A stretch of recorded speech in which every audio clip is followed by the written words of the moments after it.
أعوذ بالله من الشيطان الرجيم. بسم الله الرحمن الرحيم. الحمد لله وبه نستعين وعليه التكلان. الحمد لله على الآلاء والشكر له على النعماء إله الأرض والسماء، والصلاة والسلام على إمام الأنبياء وسيد الأولياء سيدنا ونبينا محمد وعلى آله وأصحابه البررة الأتقياء والتابعين لهم بإحسان إلى يوم الجزاء. أما بعد، السلام عليكم ورحمة الله وبركاته. mune wa Allah godiya cikin ikonsa da amincewarsa da kaddarawarsa da ya ƙara kaddara saduwar mu cikin wannan lokaci mai albarka. Mune wa Allah godiya bisa aka mana roƙon Allah ya karɓa mana kyawawan ayyukan mu, kusakuran mu Allah ka yafe mana, ka ba mu ikon gyarawa. Allah ka nuna mana gaskiya a duk inda take, Allah kuma ka ba mu ikon binta. Allah ka nuna mana ƙarya a duk inda take, Allah ka ba mu ikon guje mata. Yan uwa masu albarka, daidai wannan lokaci kamar yadda kuka gani na kafi raddi ne zuwa ga Prof Ibrahim Makari da kuma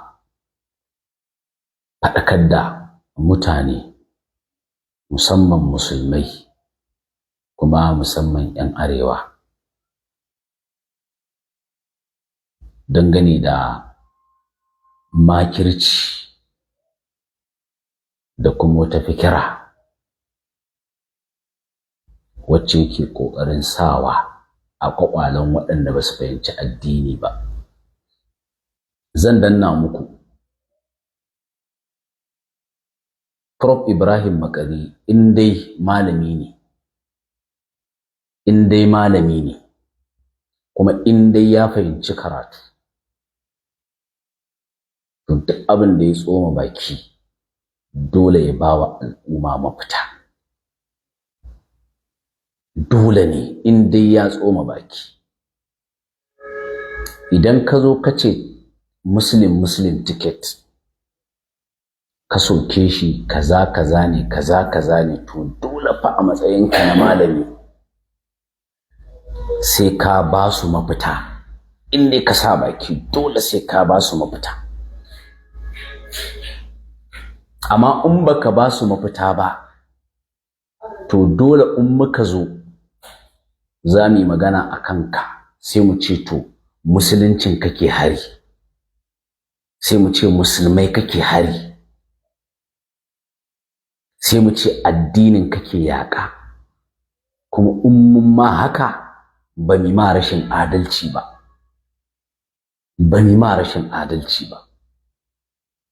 saboda malami dole in ya sa kansa cikin abu ko wani yanayi ya zo wa al'umma, to malami dole yana da mafita da zai ba wa al'umma wallahi.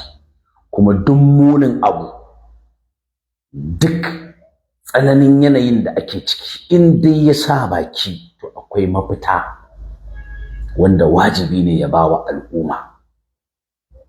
Amma in ya zamanto rikita al'umma yake, ga wani yanayi ko ga wani tsari ya soke shi amma bai ba su kishiyar wannan tsarin ba, kenan yana rikita ƙwaƙwalen mutane kawai kenan, to dole in muka hanga sai mu ce to musulunci yake yaƙa, sai mu ce a'a musulman yake yaƙa. Wannan shi ne so yake a cire, a raba rayuwa da addini. Wannan kuma fikira ce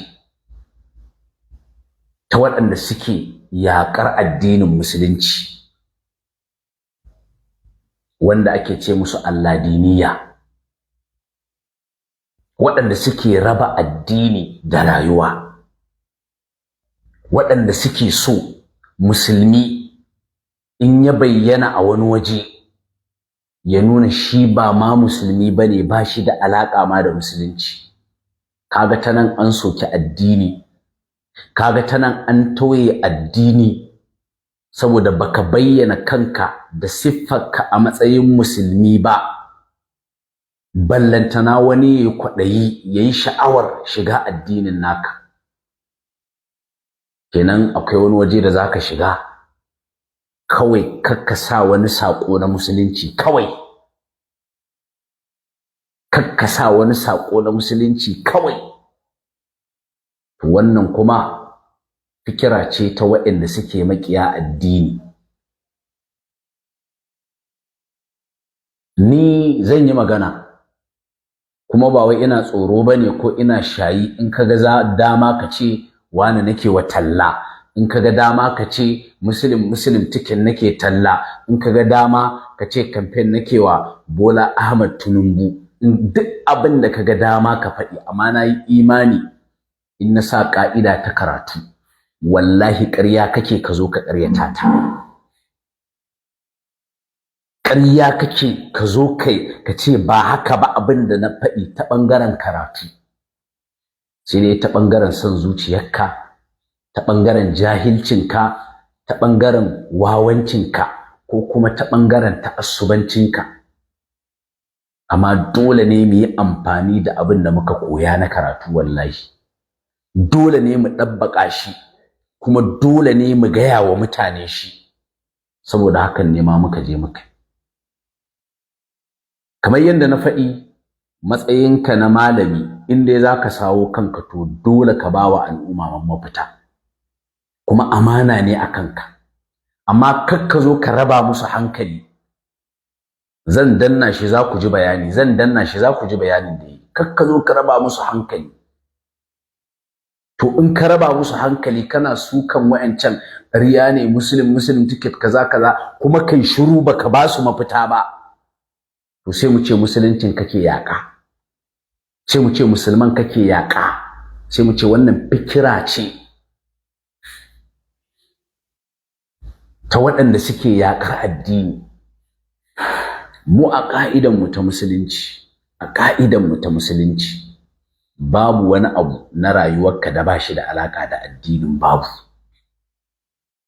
Duk rayuwarka addini ce, duk yanayin kuma da ka shiga dole ne ka yi wannan addinin iyayenka, saboda shi ne ma silar zuwanka nan duniya, saboda shi ne Allah ma ya halicce ka. Malam Nura, ku daina ɗan yi min surutu fa anan, zai ringa ɗan shigo min. Afwan.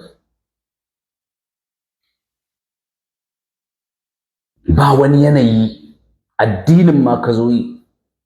Qul inna salati wa nusuki wa mahayaya wa mamati lillahi rabbil alamin.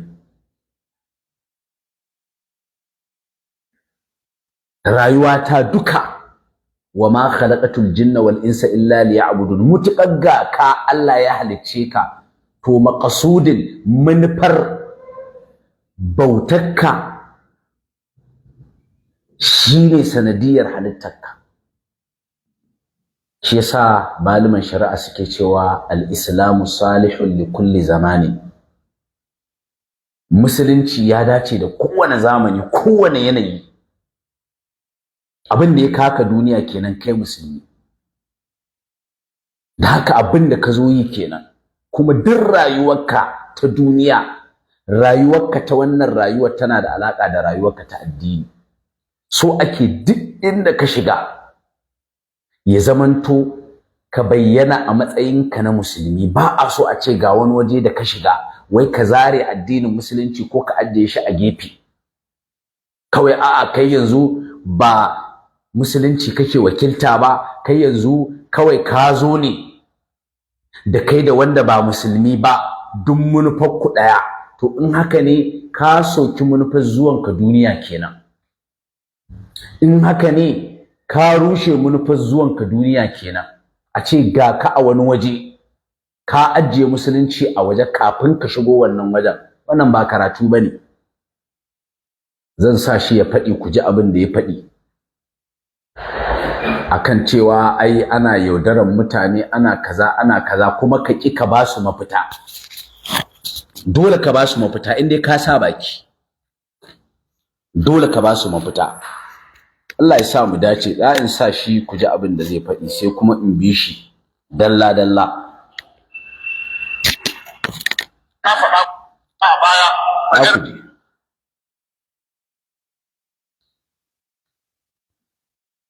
malam a ƙasa irin Najeriya ne kamata a rika nunawa wajen zaben shugaba. Idan ka bar musulmi akan wanda ba musulmi ba to an ce ka yi laifi. In mun faɗa a ce muna yi da wasu, mun kuma wallahi ba mu yi da kowa. Kawai karatu ne ya zo za a bayani shi. Duk yaudara ce, ba kuma ma wai yaudara kawai ba.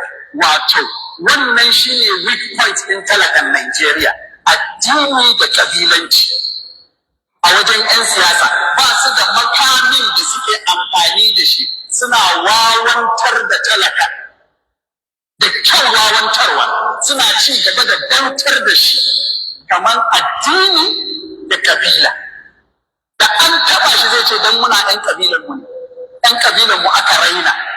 Ko kabilan ku ne ba a so ko kuma ku haukace, kuma wallahi su manyan addinin su ɗaya kabilar su ɗaya. To, na farko wannan gabar taka kayi kuskure, wala kayi kuskure, kayi kuskure. Haɗa ƙabila ma da addini, ai addini shi yake yaƙa ƙabilancin ma. Shi yake yaƙa ƙabilancin, amma tare da haka sai ya tabbatar da ukhuwa diniya islamiyya. Manzon Allah sallallahu alaihi wasallam yace al-muslimu akhul muslim, ai bai ce akhul kafir ba, yace al-muslimu akhul muslim, yace musulmi dan uwan musulmi ne, bai ce musulmi ɗan uwan kafiri ba ne. Amma kuma tare da haka musulunci yana yaƙar ƙabilanci, yana yaƙar ta'assubanci. Da haka da musulmi bahaushe, da musulmi inyamuri, da musulmi bayarabe, duk gaba ɗayansu ɗan uwa ne, baya duban ƙabila. Shi yasa ma haɗa maganan musulunci, maganar addini da kai da maganar ƙabila, ka haɗa abin da yake ba ma haka ai suke ba, ba haka suke ba. Allah ya ce innamal mu'minuna ikhwa, kadai mu'minai ɗan uwa ne. Annabi sallallahu alaihi wasallam yace al mu'minu lil mu'mini kalbunyani yashuddu ba'dahu ba'dan. Mumini da ɗan uwansa mumini kamar gini ne wanda shashi ke ƙarfafa shashi. Amma annabi Muhammad bai ce al-mu'minu lil kafiri ba, sai ce al-mu'minu lil mu'mini. Shi yasa Prof Ibrahim Makaru wannan abin da kake so ka raba ba zai taɓa farabuwa ba. Ba zai taɓa rabuwa ba. Kuma Allah ya saka malumanmu da alkhairi. Malam Ja'far ya faɗi wannan abu kuma shine fahimtar karatu. Malam Albani ya faɗi wannan abu kuma shine fahimtar karatu. Kuma wallahi ko gobe matukar zan ce ni in siyasa zan yi, in dai na shiga ga musulmi ga wanda yake ba musulmi ba, wallahi musulmi zan zaɓa, wallahi in zan yi. Kuma haka malumanmu suke kan wannan magana, kuma haka muke kai, kuma shine magana ta addini, kuma ita ce magana ta gaskiya a matsayinka na musulmi. Ba inda aka ce ka ajiye addininka a gefe, kana cikin wannan rayuwar babu wajen. In kuka ga dama ku ce wani nake wa tallakanku. Kai a musulmin ma aka samu musulmi ahlus sunna, sannan aka samu musulmi dan bid'a. In zan yi zaɓe, ina gaya ma in zan yi, wallahi ahlus sunna zan dangwalawa, ahlus sunna zan dangwala. Wannan ina gaya ma ne hukunci am. Amma kai yanzu so kake yi wato a je wani waje a ajiye musulunci a waje ka a shiga da shi. To ina ne Allah ya ce kana cikin rayuwar duniyan nan ka zo shiga wani waje ka shiga da addininka? Ina ne Allah ya ce? Babu waje duk duniya. Kasuwa ma in za ka shiga, wanda arne yana shiga, musulmi na shiga, kowane irin nau'i na mutum yana shiga. Kai musulmi da addininka aka ce ai ka shiga, addininka yana da na cewa a wannan kasuwar, kuma dole ne ka gudanar da wannan kasuwancin bisa tsarin musulunci. Ba za a ce tunda kasuwa ce arne yana shiga kai ma kana shiga, wancan yana shiga, to kai in ka je kasuwar ka ajiye addininka a bakin kofa, saboda ba waje bane na addini. Ba inda aka faɗi wannan karatun. Shi yasa na ce wato in muka lazimta ma addinin kake yaƙa, ba mi ma rashin adalci ba. In karatu za ka yi, ka zo ka zauna har ka sa baki, wannan kaza da ake kaza muslim ko kaza da ake kaza ne, to ba wa jama'a mafita. Amma ka zo ka bugi can kuma ka ki ba su mafita, to me amfanin yin magana? Sai mu ce to kawai target ɗinka yaƙar wani abu ne. Kai kalmar muslim ɗin ita kake yaƙa kawai, mutuƙar baka bayar da mafita ba. Abin da kake cewa ko me aka amfana, to kaga kamata yi in magana za a yi, in magana za ka yi, to sai ka ambato matsalolin da aka fuskanta a wannan yanayin, amma ba kalmar za ka yaƙa ba. Sai ka ce to a matsayinku ku da kuka ce musulmai ne ku, har kuka fito kuka ce ayi muslim, sai ka ce to ku musulunci kaza yace ayi anan, musulunci kaza yace ayi anan. Yanzu sai ka koma ba wai title din abin kake yaka ba, a'a aikin da me shi yake shi kake yaka. Kuma wannan shine ka'idar karatu. Ku yi haƙuri saboda hadari ne, shi yasa na kulle kofa.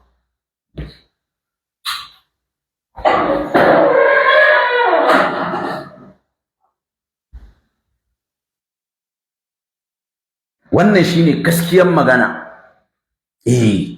Wannan shine gaskiyar magana, kuma in ka tsaya ka saurari wannan karatun nawa, wallahi zaka fahimta. Zaka san kuma tsantsatsagwaran gaskiya nake gaya ma. Musulmi zai yi shugabanci, ya bi ka'idodin musulunci, wallahi sai ya fi kowa yin adalci. Wallahi sai ya fi kowa zuwa da al'umma ci gaba, saboda tsarin musulunci kadai wallahi shine zai kawo zaman lafiya, shine zai kawo ci gaba dangane da al'amuran rayuwa, shine zai kawo kaza in dai za a bi tsarin musuluncin da koyarwarsa. Wallahi to da haka duk inda musulmi yake, matukar zai ɗabbaka abubuwan musulunci, wallahi sai an ji daɗi. To amma in ka zo kakka ce a'a kai title din kake yaƙa, ba wai a'a waɗanda suka zo suke wani abu da wannan sunan su kake yaƙa ba. To in ka zo kana yaƙar title din, ba waɗanda suka sa rigan musuluncin kuma suke wani abu daban ba su kace, to sai mu ce musuluncin kake yaƙa. Shine gaskiyar magana, kuma shine gaskiyar karatu. Musulman da suka tsaya, abin da ya kamata kai musu shine, in ba su san musuluncin ba, to sai ka ce fa nauyi ne akan ku. Sai ka ce musu nauyi ne akan ku, tunda kun sa wannan rigan musuluncin, to ga tsarin da musulunci yace abi in aka sami yanayi kaza, ga tsarin da musulunci yace abi. Kuma ba fa a cewa wai saboda tsarin constitution ne, saboda ba tsarin shari'a bane, dan haka a yanzu kwata-kwata babu ƙanshin musulunci da ya kamata a ji a ciki. A'a, wannan kuma ba ƙa'ida bane na musulunci. Ai shi wannan tsarin wanda yake ba na Allah ba ai tsari ne na cuta, tsari ne na cuta, tsari ne na fasadi. Shi kuma tsari wanda yake na cuta mai cutarwa gusar da shi ake yi. Idan ba za a iya gusar da shi duka ba, kamar yadda yake a Najeriya ba za a iya gusar da shi duka ba, to bai kamata a ce ba a rage ba. Kuma za a rage ne ta hanyar musulmi ya shiga ciki, ya yi amfani da ƙa'idodi na musulunci, yasa aka samu ci gaba. To wannan zai kai a ringa sha'awar addinin, wannan zai kai har a karɓi addinin. Amma in aka samu gurɓatacce wanda ko bai san musuluncin ba, ko bai fahimci musuluncin ba, ko baya aiki da musuluncin a aikace, to shine zai janyo wa musuluncin matsala. To in ka zo yaƙa, ba wai a'a title ɗin zaka yaƙa ba, shi zaka yaƙa, shine gaskiyar karatu. Kuma a matsayinku na waɗanda kuke da alaƙa da su, ku ya kamata sai ku ringa zuwa kuna gaya musu.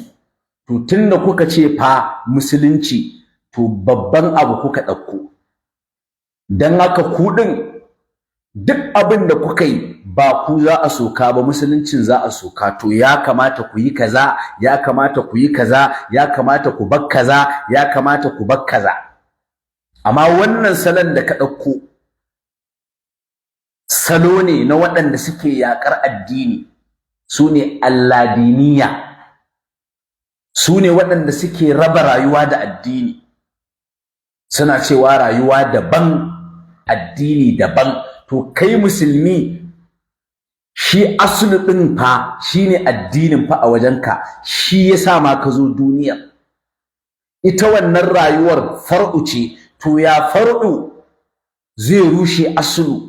Prof Ibrahim Makari, ya far'u zai rushe asulu? Ke sa wannan tunanin naka wallahi tunani ne na makiya addinin Allah. Ka sani baka sani ba, zan yi ma kyakkyawan zato in ce abubuwan da kake kokarin tabbatarwa baka san illar su bane, baka san matsalar su bane zantukan da kake yi. Zan yi ma wannan kyakkyawan zaton, amma dai mulfaffa shine kake tabbatarwa na wayancan, ko da a ce kai baka nufin tabbatar da shi. To shi musulmi so ake duk inda zai shiga ya shiga da musuluncinsa. Kuma wannan ka'idar taka in muka ɗauke ta fa, in muka ɗauki wannan ka'idar taka fa ɓarna ce fa, wallahi ɓarna ce. In ka ce a ringa ajiye addini a gefe, siyasa daban addini daban, kenan yanzu in musulmi ya shiga daidai ne kenan ya zalunci mutane kenan, tunda ya ajiye addinin a gefe ai kenan. Daidai ne kenan ya ci kuɗin talaka kenan, ko tunda ai ba tsarin addini yake a ciki ba.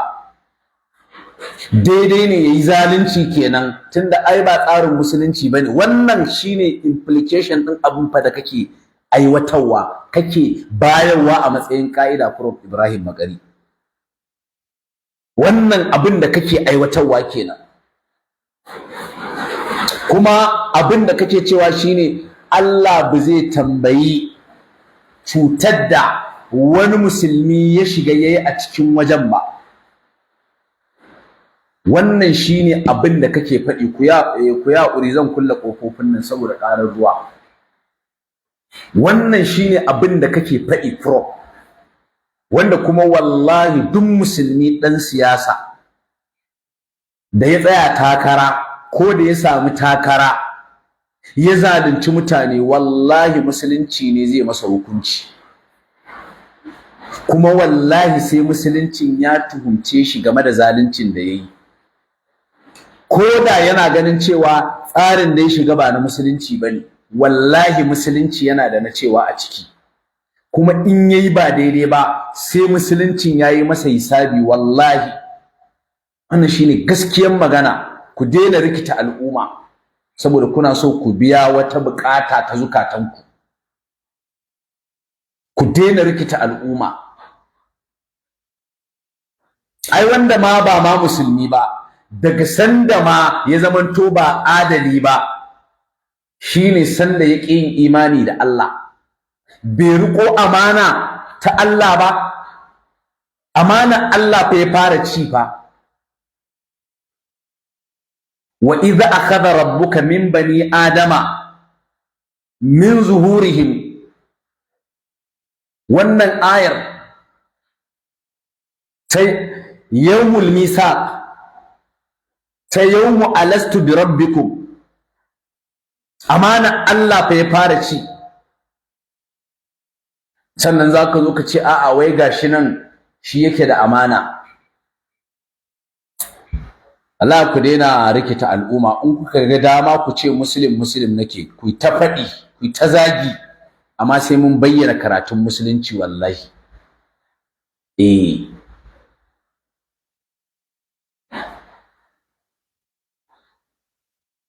Ƙa'ida ce wacce take cewa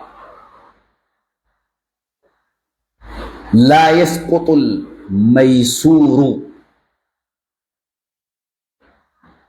bisuqutil ma'sur, la yasqutul maisuru bisuqutil ma'sur.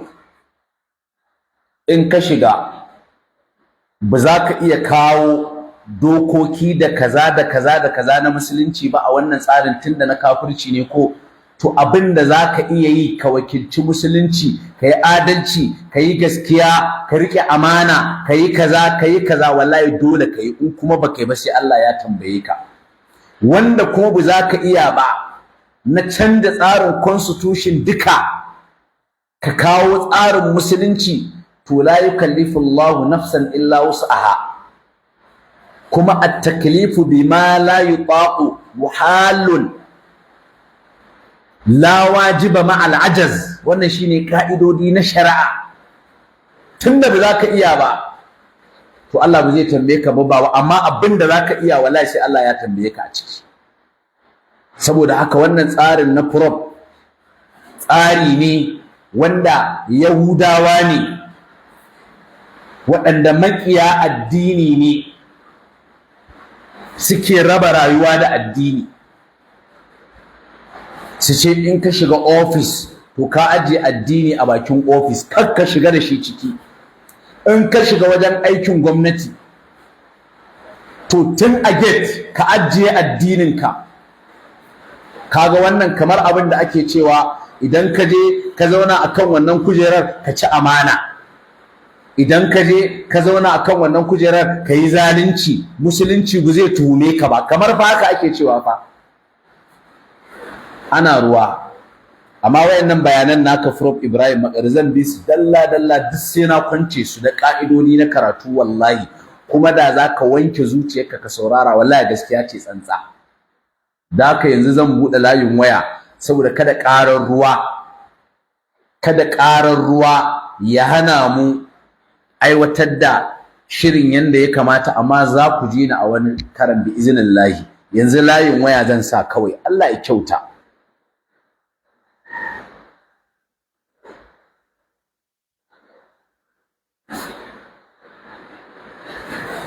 Kuma abin da ya sa ma aka samu waɗannan matsalolin kana ji, waɗanda suke musulmai da suka shiga tsarin tun da sanda aka fara samun matsalar shine malaman bid'a da suka kusance su, malaman bid'a da suke da alaka da su, shi yasa ba a samu ci gaba ba a rayuwar, shi yasa ba a samu ci gaba ba a tsarin.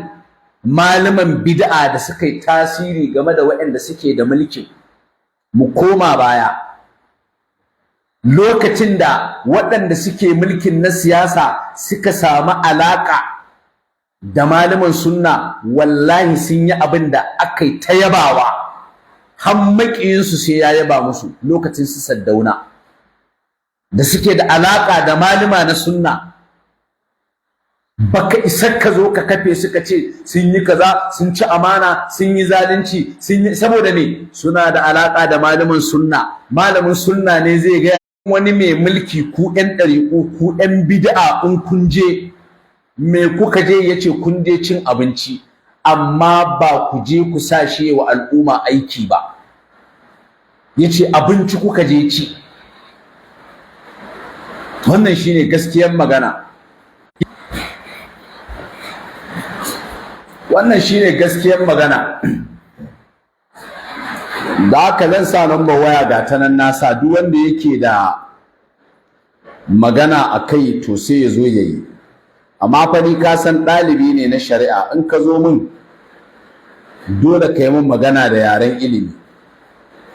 In ka yi min magana da yaren kawai haka kai kake kallo, in ka yi min